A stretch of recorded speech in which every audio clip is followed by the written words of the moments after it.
The Epstein scandal continues to upend Donald Trump's administration. At the moment, we are tracking reports of an Epstein strategy dinner hosted by Vice President JD Vance at his residence in Washington.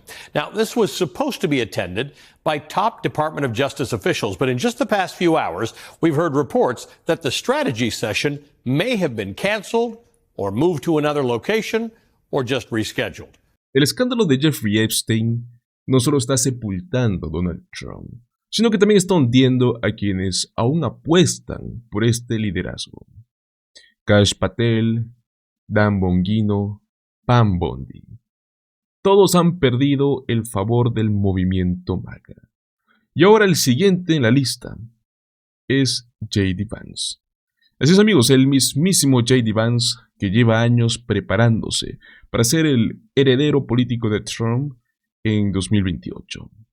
Al parecer su plan acaba de desmoronarse. La razón, señores, Donald Trump podría haberlo hundido con una jugada sucia relacionada al caso Epstein.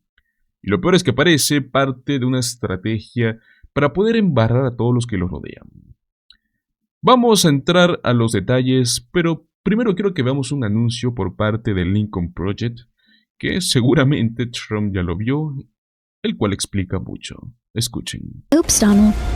You thought you sent JD Vance to talk to Rupert Murdoch about stopping the Epstein story.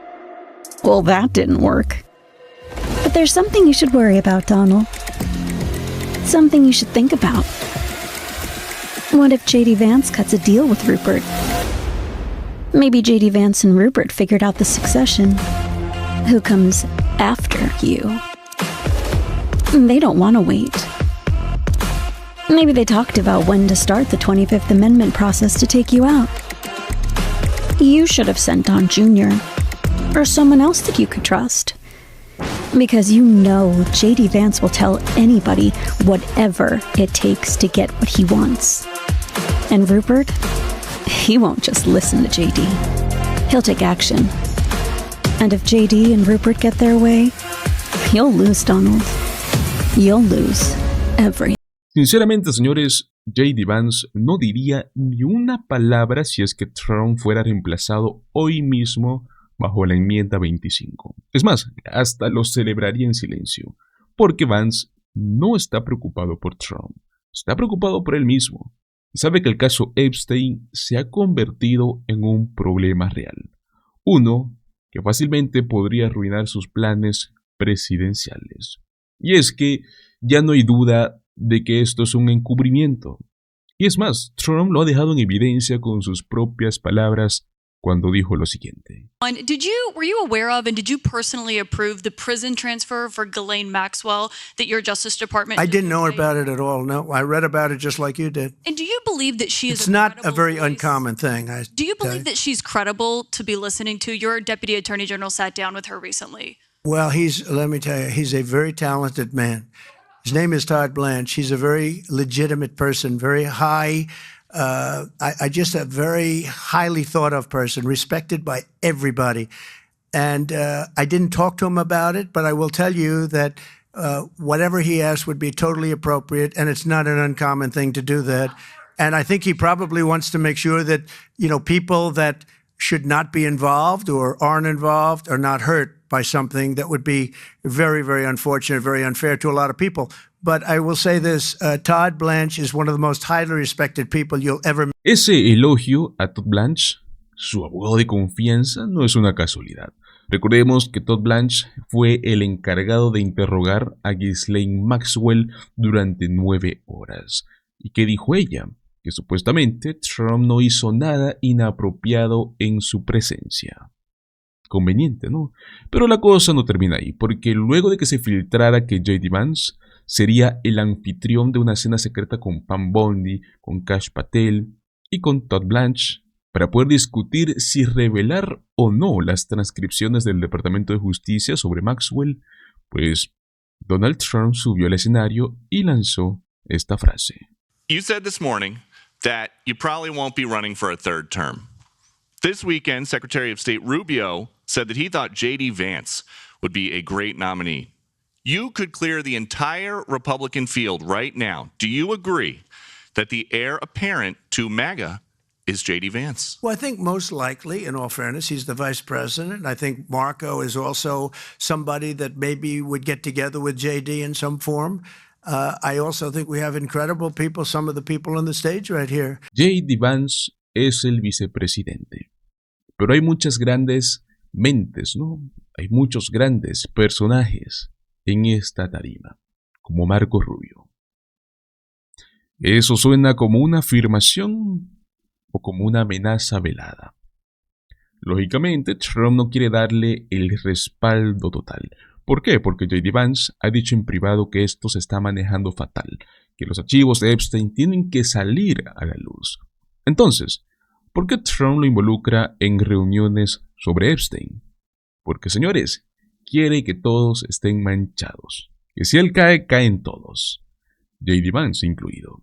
Y esto, tal y cual lo explicó perfectamente Chris Hayes, una estrategia que ya hemos visto antes.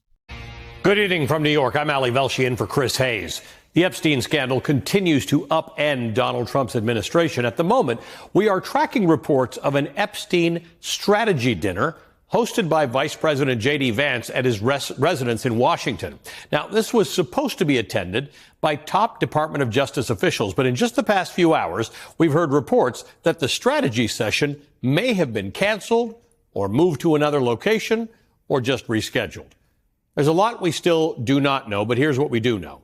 The first hint of that session came yesterday. Multiple sources told CNN and others that Vance's dinner would be to discuss the administration's mishandling of the so-called files related to the child sex trafficker Jeffrey Epstein. Vance's spokesman denied that, saying, quote, there was never a supposed meeting scheduled at the vice president's residence to discuss Epstein's strategy. But multiple sources confirmed to NBC News that a bunch of people were gathering to discuss their Epstein strategy with the vice president, among other topics. Earlier today, both Donald Trump and JD Vance were asked about the meeting in the Oval Office, and they fell back on the usual refrain. Democrats, hoax, fake news. Is Vice President Vance hosting a gathering this evening to talk about how to respond to the Epstein situation? Is he working on what? Is he hosting some kind of gathering of top advisors this evening to talk about how to respond to the Epstein situation? I don't know. I could ask you that question. I don't know of it, but I think here's the man right here. I saw it reported today, and it's completely fake news. We're not meeting to talk about the Epstein situation, and I think the reporter who reported it needs to get better sources. Look, the whole thing is a hoax, and that's just a way of trying to divert attention to something that's total bullshit, okay?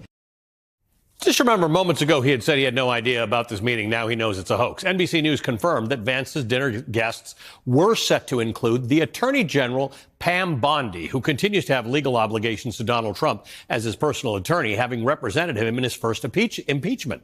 As Attorney General, she's come under fire for overhyping the Epstein files and then turned around last month saying, nothing to see here. Other planned guests include Donald Trump's other personal criminal lawyer, now Bondi's deputy, Todd Blanche. 2 weeks ago, Blanche spent a couple of days interviewing Epstein's top criminal accomplice, the convicted sex trafficker Ghislaine Maxwell, for reasons we still don't understand. Even if the agenda for this planned dinner did not include a discussion of the dead child sex trafficker who was a friend of Donald Trump's for years, the meeting itself would be pretty bizarre. A coordinating session between a vice president and DOJ officials is the sort of thing that Republicans would have made into a scandal before the Trump era. In fact, come to think of it, they did. Back in 2016, after a 30-minute get-together on an airport tarmac between former President Bill Clinton and sitting Attorney General Loretta Lynch, who was investigating Hillary Clinton's email server at the time. I think that the Attorney General has compromised the integrity of any independent decision that she could make in this investigation. The perception of it stinks to high heaven. It smells worse than potato salad that's set out for a week past the 4th of July. I don't want to call Loretta Lynch a liar. Right. I don't. All right? A lot of people have conspiracy theories, but as they say about conspiracy theories, you only have to be right once to make it all worthwhile. That meeting was a huge scandal. Lynch apologized. She said she regretted it, understandably, because the rule of law in America depends on this firewall that exists between the Department of Justice and the chief executive, the president. The Attorney General is not the president's lawyer, except, of course, in this particular case where both the Attorney General and the Deputy Attorney General are Trump attorneys, which makes it all the more interesting that this strategy session may have been scrubbed altogether, as if the administration realized that the optics are really bad. Trump's Attorney General and her number two reportedly set to eat at Trump's vice president's house to talk shop. They are trying to contain and manage this scandal because it's not going away. Yesterday, the New York Times reviewed previously unpublished photos from inside Jeffrey Epstein's massive New York City townhouse, one of the sites where he reportedly abused women and children. Some of those images revealed a birthday letter to Epstein from Woody Allen and a first edition of the novel Lolita, as well as a credenza in the house where Epstein kept a photo of himself and with Donald Trump and his future wife, Melania, along with photos of Epstein meeting numerous other statesmen and tycoons. Yesterday, the House Oversight Committee issued a subpoena to the DOJ for the complete and unredacted Epstein files. It also subpoenaed 10 officials, both Republicans and Democrats, including the former President Bill Clinton, as well as a host of former Bush and Obama officials, to testify about what they knew about Epstein. But that subpoena list strangely didn't include the one guy who really would know an awful lot about the sweetheart deal that Epstein got and why he got it. Alex Acosta, the U.S. attorney who signed off on Epstein's deal to avoid federal prosecution for his crimes in 2008. Acosta then later became Trump's first labor secretary. And so with the story not going away, the Trump administration is trying to strategize. Yesterday, NBC News learned that the administration is considering releasing a transcript of the DOJ interview that Todd Blanche conducted with Ghislaine Maxwell.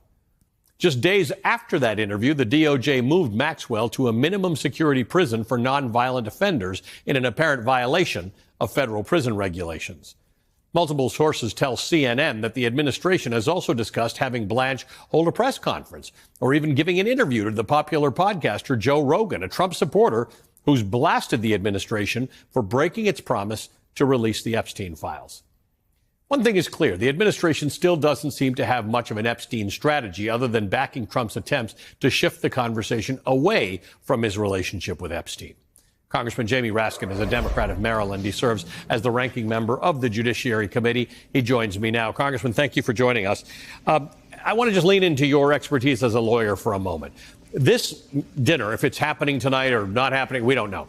But this dinner would be highly unorthodox if the Attorney General and the Deputy Attorney General were not lawyers of Donald Trump's. And let's just remind our audience that when you are somebody's lawyer, unless they explicitly fire you and give you give you freedom from your responsibilities to them, your responsibility as a lawyer to them never ceases to be.